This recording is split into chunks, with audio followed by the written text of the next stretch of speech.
Mesdames et messieurs, merci de votre fidélité accordée au programme de la radio-télévision Manica. Bienvenue dans cette édition du journal qui s'ouvre par une page en province. La plénière de ce mercredi 22 mai 2024 était consacrée sur l'adoption du calendrier de la session ordinaire de mars en cours. Plusieurs matières sont inscrites dans ce calendrier, c'est notamment l'investiture du prochain gouvernement provincial du Lualaba. Au cours de cette séance, les élus ont adopté le procès verbal numéro 7 de cette législature.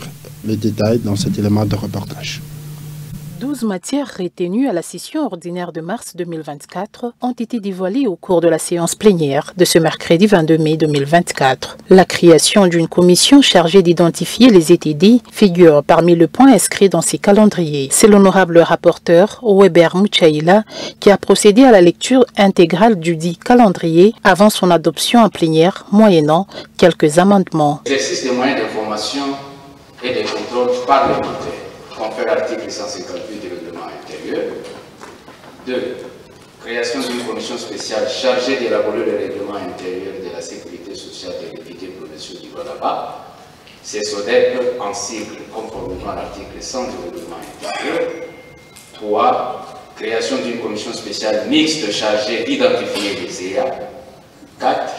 Approbation du programme du gouvernement provincial et investiture des ministres provinciaux confère article 10.19 du règlement intérieur. 5. Validation des pouvoirs. 6. Création d'une commission spéciale mixte chargée de contrôler les péages et barrières. 7. Suivi des édits promulgués et recommandations par la commission permanente politique, administrative et juridique. Un accent particulier a été mis sur l'innovation à cette nouvelle législature par l'honorable président de l'Assemblée provinciale. Il a également insisté sur certaines matières afin que les honorables députés s'approprient de ces calendriers. Deuxième point, création d'une commission spéciale mixte chargée d'identifier les élus. C'est vraiment très important. Le mandat passé, il y a eu une commission située. Je crois que cette commission, heureusement, le président de cette commission, actuellement, il est avec nous. Dieu l'a fait grâce. Il a été élu. Je crois qu'il va nous aider pour que cette mission puisse réussir. Je crois que c'est une commission très importante pour que nous puissions bien servir nos jeunes chrétiens. Au cours de cette séance plénière, un procès verbal a été lu et adopté. Sauf imprévu, la prochaine plénière est prévue pour ce vendredi 24 mai prochain. Restons toujours à l'Assemblée provinciale du Lualaba, où l'honorable président de cette institution, Jean-Marie Kassia-Chingambo, a accordé 2 audiences dans son office de travail ce mardi 21 mai 2024. Il s'agit de la directrice provinciale de l'ONEM et de la délégation du cadre de concertation de la société civile. Images et commentaires signés par nos confrères de la cellule de communication de l'Assemblée provinciale du Lualaba. Le monnayage de l'emploi et le non-respect de la procédure d'engagement dans les entreprises de la place était la raison de la présence de la directrice provinciale de l'ONEM à l'Assemblée provinciale du Lualaba. Madame Salva Mungai Lungena a été reçue ce mardi 21 mai par l'honorable président de l'organe délibérant Jean-Marie Kassia. Les difficultés que l'ONEM Lualaba rencontre, c'est la collaboration d'abord avec les employeurs sur place. Les employeurs ne collaborent pas complètement dans le cadre d'engagement. C'est-à-dire qu'il y a des engagements qui se passent dans l'informel, qui échappent à l'ONEM, et nous, en tant que service de l'État et avec l'accompagnement de l'Assemblée provinciale, nous allons essayer de recadrer tout ce système pour que tout se passe normalement sans faille. Réagissant à cette situation, le premier des élus provinciaux a condamné cette pratique et promis son implication pour y remédier. Il y a certaines personnes qui demandent l'argent à la place de respecter la procédure de l'ONU. Je crois qu'il faut les dénoncer. S'il faut mettre la main sur ces gens-là, je suis prêt à les envoyer à la justice. On ne peut pas quand même accepter qu'ils sont contre la politique du chef de l'État. Ça, nous ne pouvons pas tolérer dans notre province du Lualaba. Le cadre provincial des concertations de la société civile du Lualaba était également sur la liste des audiences accordées. Plusieurs sujets ont été abordés avec l'honorable président. Notre objectif était de placer un pont, des collaborations, des concertations entre les organisations de la société civile et l'Assemblée provinciale du Lualaba, parce que nous savons, nous sommes à proximité de la population. L'Assemblée est une émanation de cette population, elle est la représentante de la population. Il est important que tous les dossiers que nous avons, nous puissions collaborer avec l'Assemblée pour chercher des solutions durables pour notre population et pour son développement. Je veux bien que la société civile soutienne l'action de l'Assemblée, soutienne l'action de l'exécutif provincial. Et nous avons promis que ça c'est notre leitmotiv et nous sommes engagés pour le développement de notre province. Ces deux audiences se sont déroulées dans une ambiance de sérénité. L'honorable vice-président de l'Assemblée provinciale du Lualaba, Archimède Kalassa, a accordé son hospitalité à plusieurs délégations, c'est notamment celle des administrateurs des territoires du Lualaba sortants et leurs adjoints, aussi celle des personnes vivant avec albinisme. Plus de détails dans cet élément de reportage. Administrateurs du territoire et administrateurs du territoire adjoint sortant du Lualaba était la première série à être reçue en audience le mardi 21 mai 2024 par l'honorable vice-président de l'Assemblée provinciale du Lualaba, Archimède Kalassa. Leur réintégration dans le système de l'administration publique de la province était le gros de l'entretien avec le vice-président Archimède Kalassa, représentant de l'honorable président Jean-Marie Kasséa Chingambo. Réserver une copie de leur démarche à l'Assemblée provinciale du Lualaba était la suggestion formulée par le vice-président. Une crainte des administratifs aguerris comme vous êtes là, chambouler les histoires, comme ça, maintenant on n'a plus de références, ça pose problème, surtout lorsqu'on considère certains nouveaux venus, ils ne savent pas par où commencer. C'est comme si nous avons encore recommencé l'éternel recommencement. Il appartient donc au même pouvoir qui vous a demandé de se reposer, de vous reclasser. Cette journée riche en audience auprès du vice-président a été clôturée par celle accordée aux personnes atteintes d'albinisme. Elles ont lu un mémorandum adressé au président de l'Assemblée provinciale du Lualaba, Jean-Marie Kasséa, avant de remettre un projet d'édit sur leurs conditions de vie. Les personnes atteintes d'albinisme pour les actions et le développement au Congo saluent la bravoure, la détermination, la vivacité et la perspicacité impulsée par votre leadership en tant qu'homme d'État et digne de représenter le peuple de Lualaba à travers votre manière de défendre les intérêts du souverain plénière, notamment la négocier de délocalisation des populations riveraines et d'autres sujets qui touchent la vie quotidienne de la population lualabaise pendant la dernière législature. Les conseillers de l'ambassadeur de la République populaire de la Chine accrédité en République démocratique du Congo a transmis le message de félicitations de sa hiérarchie à la gouverneure nouvellement élue du Lualaba, Fifi Masuka Saini. L'échange entre le ministre provincial de l'Intérieur de Oda Kapenda Kapenda et Zhao Bin a porté sur la coopération sociale et économique entre la province du Lualaba et la Chine. Plus de détails dans cet élément de reportage.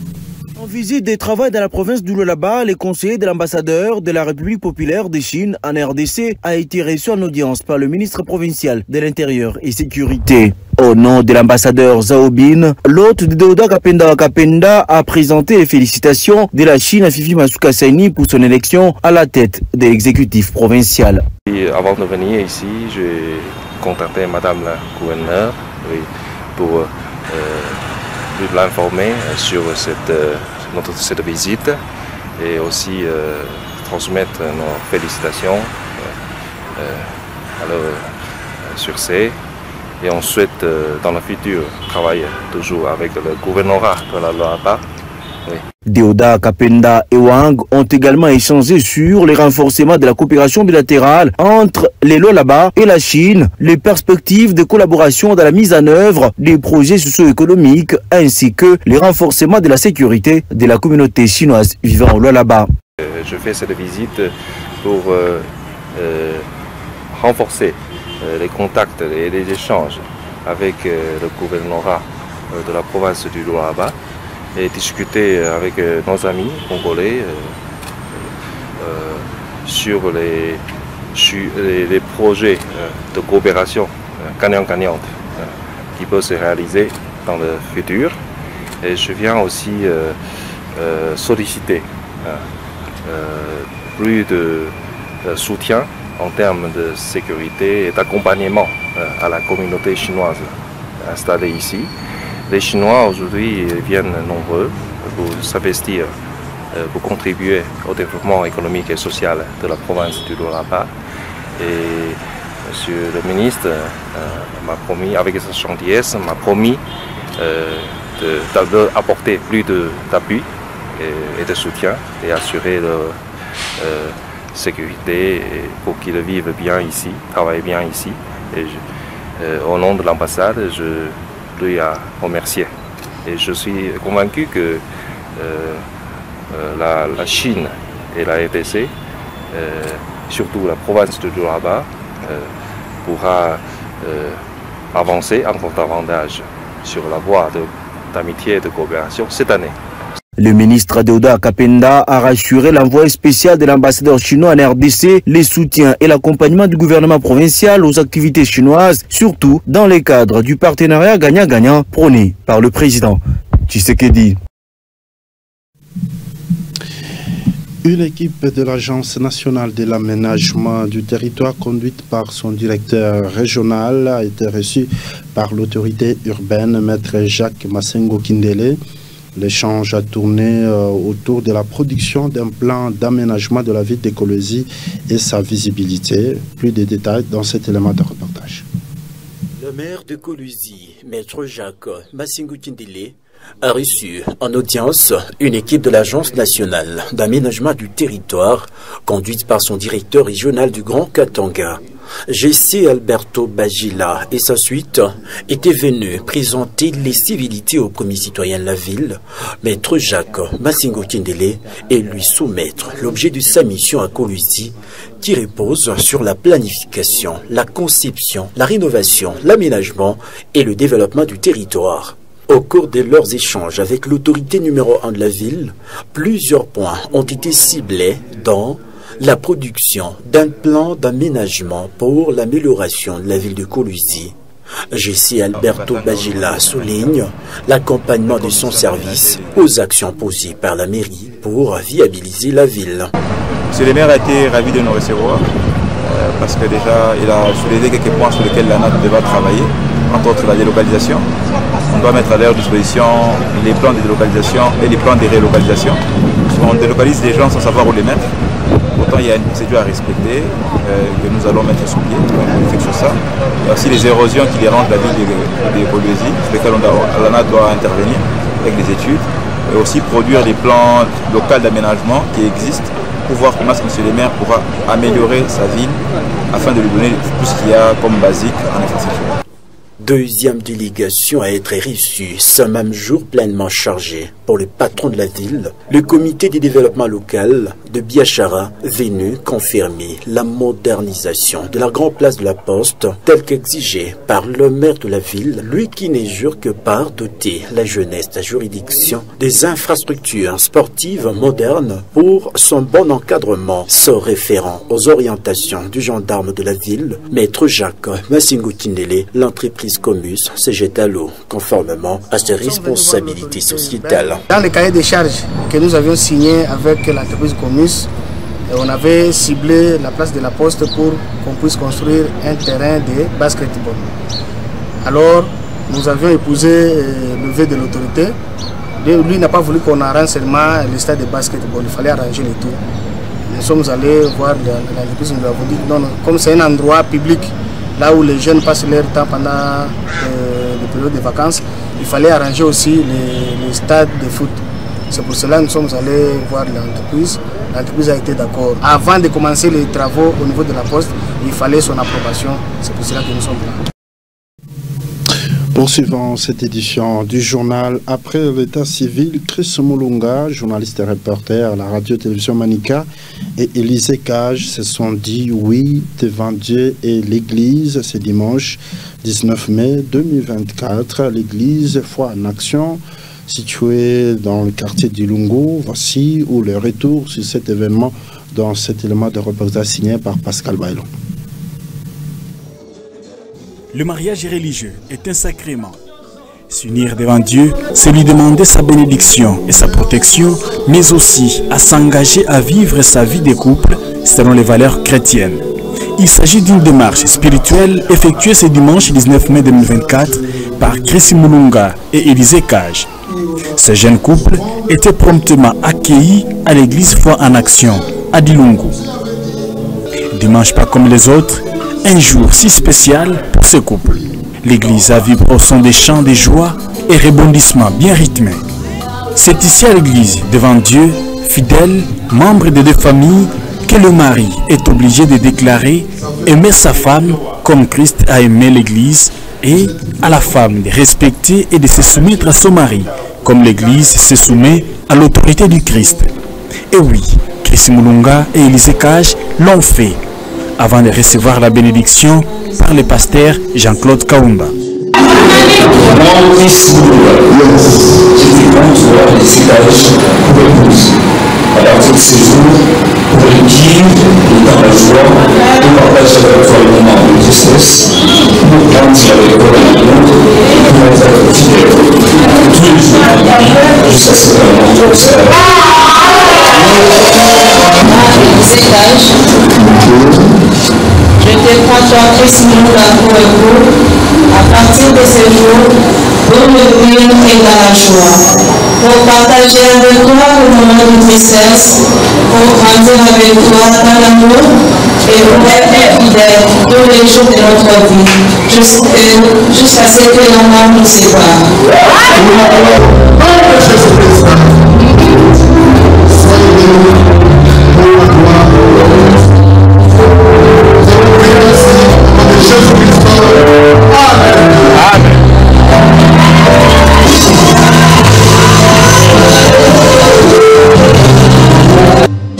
Le nouveau couple a ensuite apposé la signature dans le livre d'or.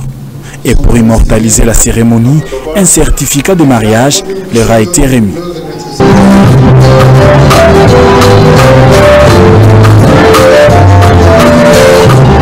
Tous les invités de ces beaux jours se sont retrouvés dans la grande salle du Scholastica Saint-Jean 23 pour la soirée dansante. L'entrée des héros du jour a obligé à tout le monde de se tenir debout. Plusieurs temps forts vont marquer cette soirée. La présentation, les déclarations d'amour, le partage du gâteau, la remise des cadeaux, ainsi que le partage du repas dans une belle ambiance. Bravo à toute l'équipe dorée pour ce mariage, tout nos vœux de bonheur au couple Chris Mulunga. L'amour est le seul vainqueur qui surpasse tous les obstacles. Puisse Dieu vous donner une longue vie remplie de joie et de prospérité.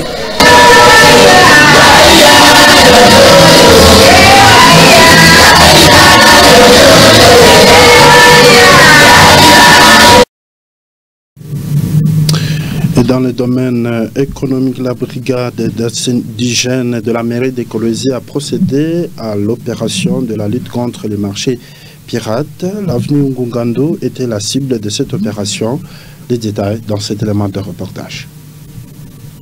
Faisant des marchés pirates son cheval de bataille, en vue de préserver la salubrité publique sur l'ensemble de la ville de Kolwezi, la brigade d'hygiène publique de la mairie de Kolwezi était remarquable sur l'avenue Ngungando dans son tronçon avec l'avenue du 30 juin. Préoccupée à faire asseoir la culture de la salubrité dans les chefs des Kolweziens, cette brave équipe est passée à la démolition, destruction et l'évacuation des différentes maisonnettes commerciales érigées à proximité de la grande route, occupant les emprises de l'État sans aucun document d'occupation temporaire. Suivant à la loupe les instructions fermes et dictées par le maire de Kolwezi, Jacques Massingo Kindele, cette brigade est passée à l'action pour remplir ses tâches lui confiées par l'autorité numéro 1 de la ville. Il faut marché illicite, marché pirate. fois passée, année passée, ça veut le monde à Chikiak. C'est pourquoi tu as regardé la Ifash. Mangare Ifash, il y a plein centre-ville. Et comme Boucha Foussana, on va détruire le marché pirate et Papa. Nous visons, il y a M. le maire Jacques Massémou. Les récalcitrants ont assisté impuissamment à l'embarquement de leurs marchandises qui sont conduits au dépotoir public de la ville, tandis que les autres ont vu leurs objets incinérés sur place pour démontrer encore une fois la présence de l'autorité de l'État sur la ville de Kolwezi. Pour les responsables de la brigade d'hygiène publique, cette action servira d'exemple à ceux qui ne se plient pas à l'opération de la lutte contre les marchés pirates sur l'ensemble de la ville de Kolwezi. C'est le maire en attaquant, vu là qu'il y a un problème. La moitié c'est une opération qui a fait une chiapa. Il voulait évoluer. Na kesho tutarudia hapa ule tutapata hapa na mtu mwenye tutabandia kwa mmoja wao mwa mprise à l'état utoke puisque la mprise à l'état unapitaka tuyau ya mai unapitaka kabla ya moto par exemple hata mu kabla ya moto kama na kachika wao kunojisha muifasha hivi itakuwa problème sema monsieur le maire ashunge bantu yake bien c'est pourquoi ufuate vision yake kama besoin de protéger mon côté bien utoke mwa mprise à l'état. Accompagné de son homologue de la brigade d'assainissement, Irène Mujinga regrette amérément l'entêtement qui sévit dans les chefs de population malgré une longue série de sensibilisations. L'État anabadia paka l'État. Kama l'État inakusensibiliser sema acha hii fashi. Wewe mara moja ma précaution yako unaacha unatoka pa hii fashi. Maire de la ville wetu Jacques Massémou Kindele alikatala hii buchafu tuweze kwa Mungu ngandu. Na mwandrande munaforme sa dépotoir moya chez tunakuya kutosha ile mabuchafu kwa muna produit mabuchafu. La brigade d'hygiène publique de la mairie de Kolwezi entend poursuivre sa mission sans désemparer pour faire respecter les arrêtés rendus publics par l'autorité urbaine Maître Jacques Massémou Kindele concernant la salubrité publique dans sa juridiction. Changeons de chapitre et parlons cette fois-ci de la santé. La saison sèche s'annonce trop froide. Certains Kolweziens s'adonnent à la consommation de whisky pour combattre le froid. L'usage de cette pratique peut-il avoir des conséquences sur la santé? Docteur Christian Chipuka, dans les détails au micro de Peter Kangas. Dans cette période de la saison sèche, nous savons qu'il y a une modification de la température. Donc, c'est-à-dire il fait froid, mais en même temps, il y a de la poussière.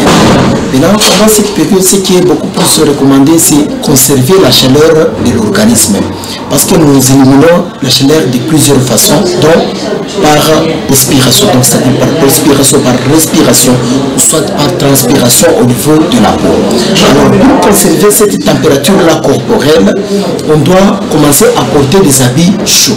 Mais on n'est pas censé prendre du whisky parce que nous savons bien que l'alcool peut augmenter la température de l'organisme. Mais le problème, c'est cette consommation-là qui est abusive peut causer encore d'autres maladies néfastes par rapport à l'organisme.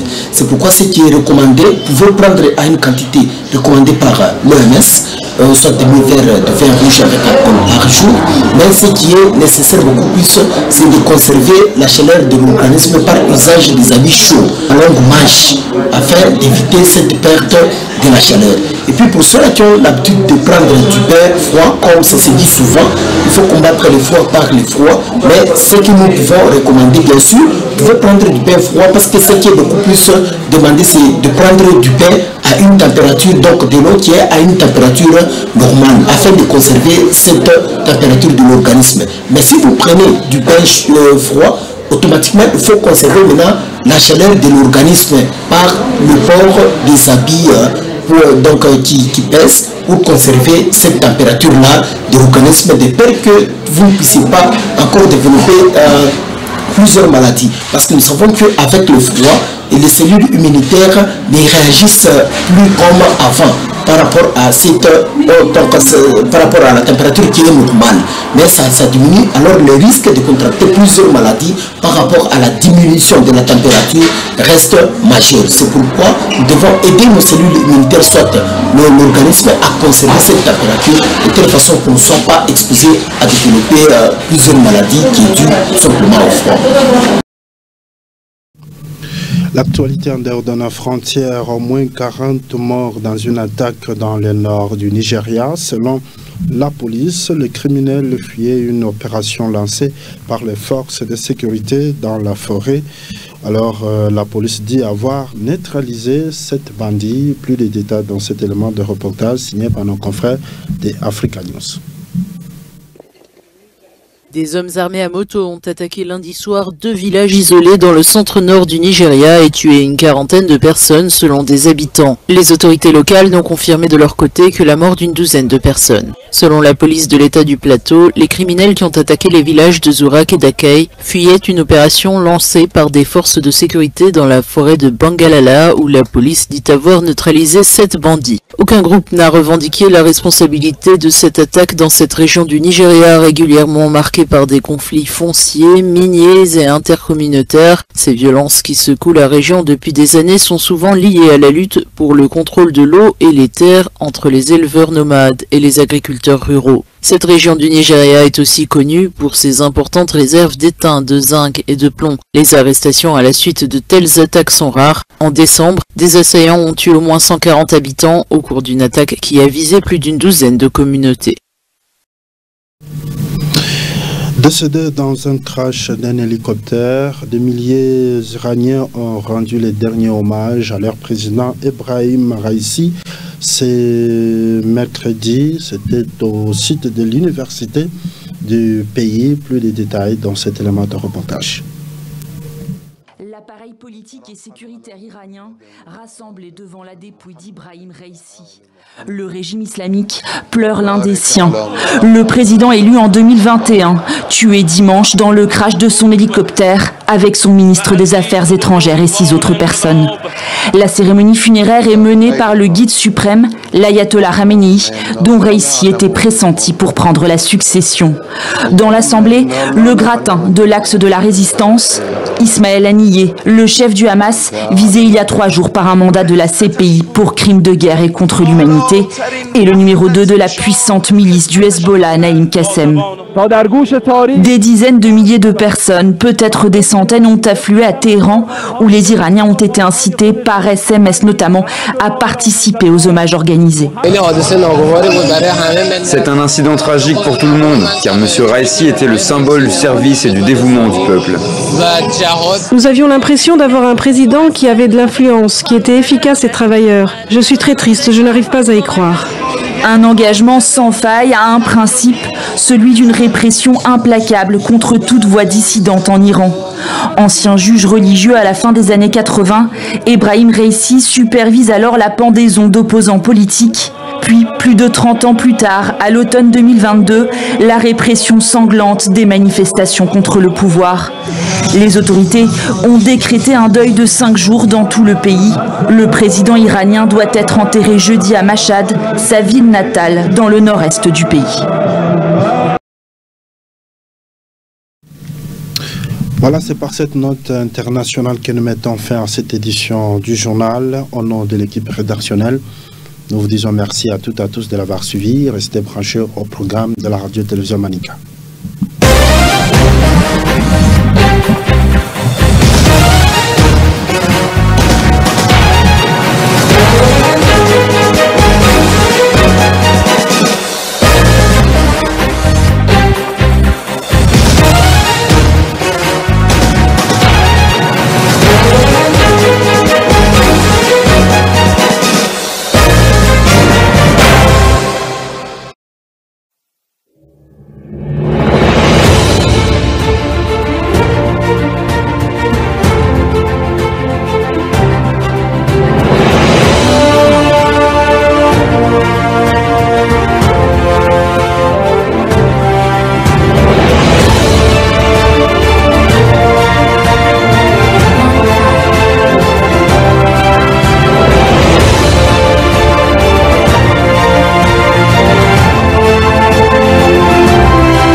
Les infrastructures routières dans le secteur des Lulou se métamorphosent depuis l'avènement des Betty Kando Katoke à la tête du secteur des Lulou.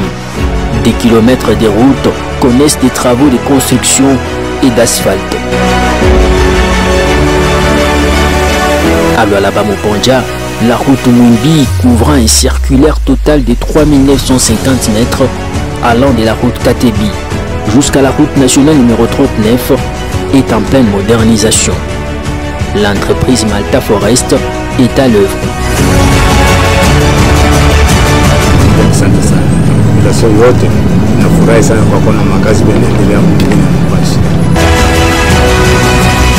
Dans le groupement Kazembe, de nombreux quartiers qui sortent des terres manquent des avenues. Pour résoudre cette situation, des travaux de traçage des nouvelles routes en terre battue ont été initiés. Désormais, cette partie du secteur des Loulous sera urbanisée grâce à Betty Kando Katoke.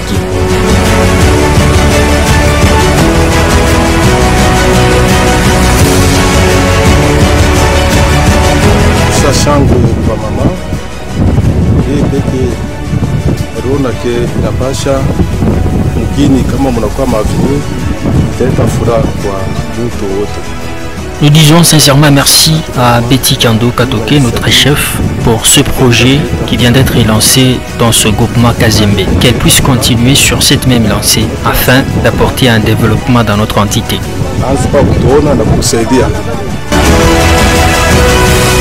De là, Betty Kando Katoke, chef des secteurs Loulou, a ciblé les avenues du village Moussompo.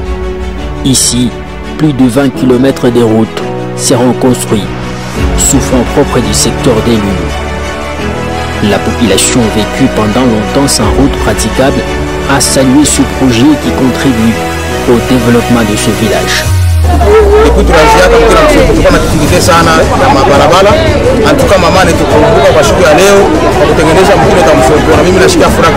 Nafurahi sana na mama de secteur tunatufanyisha barabara Mumsompo, tunaanza kukeswa sana kama vile napika, hatukuwa hata fasi ya kupita hivi, na kwa leo tutengenezea wapako sana mama, ushache pale, endelea kumbele umbela. Ce que vous faites a un impact plus grand que ce que vous dites. C'est de cette citation que Betty Kando Katoke s'inspire pour mettre tous les moyens en œuvre afin de répondre aux attentes de ses administrés en termes d'infrastructures routières.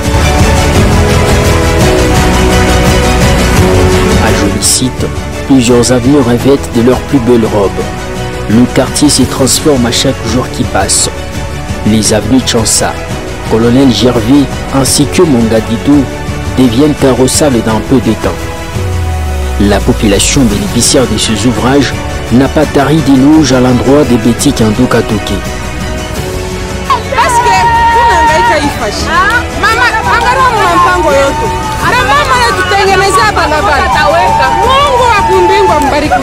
Mama Betty, Mungu ambariki sana.